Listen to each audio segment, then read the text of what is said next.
Good evening to everyone. आप सभी को मेरा नमस्कार। मेरा नाम प्रेम पटेल है। मैं कक्षा 9वीं में पढ़ता हूँ। आज का मेरा टॉपिक है vertically opposite angle and exterior angle theorem. तो सबसे पहले शुरुआत में वर्टिकली अपोजिट एंगल से करूँगा। तो हमारे मन में सबसे पहला क्वेश्चन आता है, what is vertically opposite angle?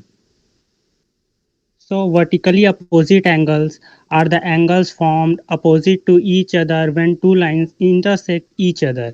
A pair of vertically opposite angles are always equal to each other.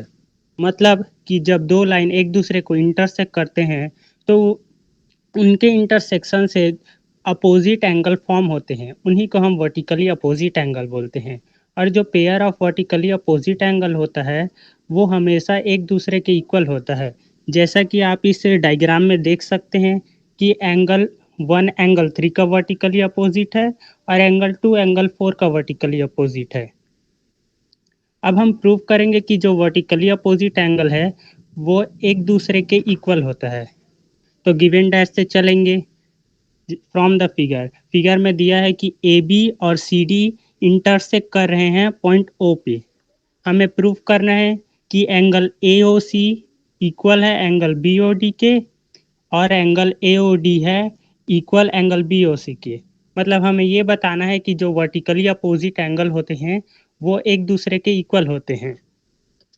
Proof से चलेंगे। ऑन लाइन ए बी, जैसा कि आप डायग्राम में देख सकते हैं, लाइन ए बी दिया है, उसमें एंगल ए ओ डी और एंगल बी ओ डी को प्लस करेंगे तो 180 डिग्री आएगा। इसका रीज़न है लीनियर पेयर। उसी तरह लाइन सी डी पे एंगल ए ओ डी और एंगल ए ओ सी को प्लस करेंगे तो 180 डिग्री आएगा। इसका भी रीज़न है लीनियर पेयर। अब इक्वेशन फर्स्ट और सेकंड से चलते हैं। दोनों को इक्वेशन फर्स्ट और सेकंड मान लेते हैं। जैसे कि दोनों के राइट हैंड साइड इक्वल है तो लेफ्ट हैंड साइड भी इक्वल हो जाएगा।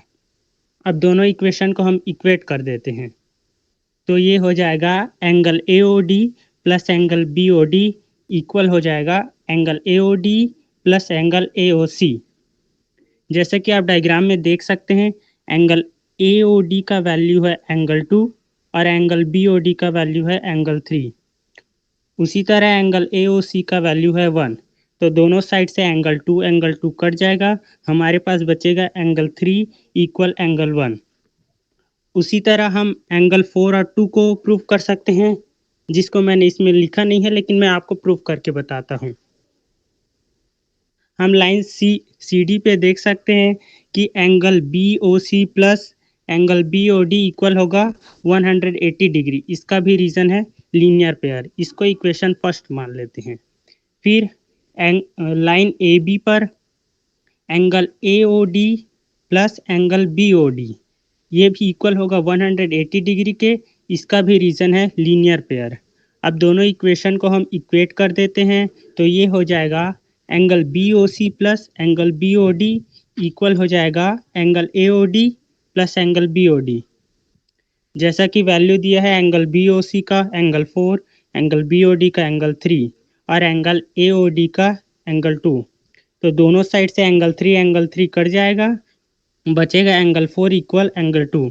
इस तरह से हमने प्रूव कर दिया कि जो वर्टिकली अपोजिट एंगल होते हैं वे एक दूसरे के इक्वल होते हैं। अब मेरा अगला टॉपिक है exterior angle theorem. If the side of a triangle is extended, the exterior angle so formed is equal to the sum of the interior opposite angle. इसका मतलब ये है कि मान लीजिए हमारे पास एक ट्रायंगल है, जैसा कि इस फिगर में दिया है ट्रायंगल ए बी सी। तो जब हम ट्रायंगल ए बी सी में जो बी सी है उसको एक्सटेंड कर देंगे डी तक, और जो डी तक एक्सटेंड करने के बाद जो एक्सटीरियर एंगल फॉर्म होगा एंगल ए सी डी, जिसको मैंने नाम दे दिया है एंगल 4, तो उसका वो होगा इक्वल एंगल 1 और एंगल 2 के बराबर। इसी को हम प्रूफ करने के लिए प्रूफ करते हैं। गिवन से चलते हैं। A B C is a triangle. A B C एक ट्रायंगल है जिसमें बी सी को हमने एक्सटेंड कर दिया है डी तक, जो कि फॉर्म कर रहा है exterior angle A C D या एंगल 4। हमें प्रूफ करना है कि एंगल 4 इक्वल है एंगल 1 प्लस एंगल 2 का। हमने जो कंस्ट्रक्शन किया है उसको लिख देंगे। BC को एक्सटेंड किया है D तक, तो उसको लिख देते हैं BC is extended to D। अब प्रूफ से चलते हैं।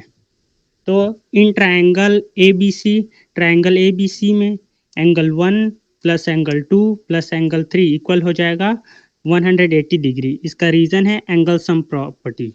मतलब एक ट्रायंगल में अंदर में इंटीरियर एंगल होते हैं उनका सम होता है 180 डिग्री।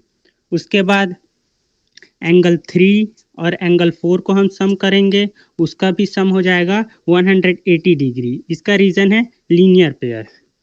दोनों को इक्वेशन 1 और इक्वेशन 2 मान लेते हैं और इक्वेशन 1 और 2 से चलते हैं।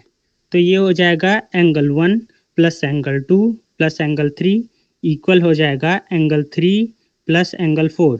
दोनों साइड में एंगल 3 कट जाएगा, हमारे पास बचेगा एंगल 1 प्लस एंगल 2 इक्वल है एंगल 4 के। तो इस तरह हमने प्रूव कर दिया कि जो एक्सटीरियर एंगल होता है वो अपोजिट इंटीरियर एंगल के सम के बराबर होता है। तो इस तरह मेरा टॉपिक खत्म होता है। Thank you.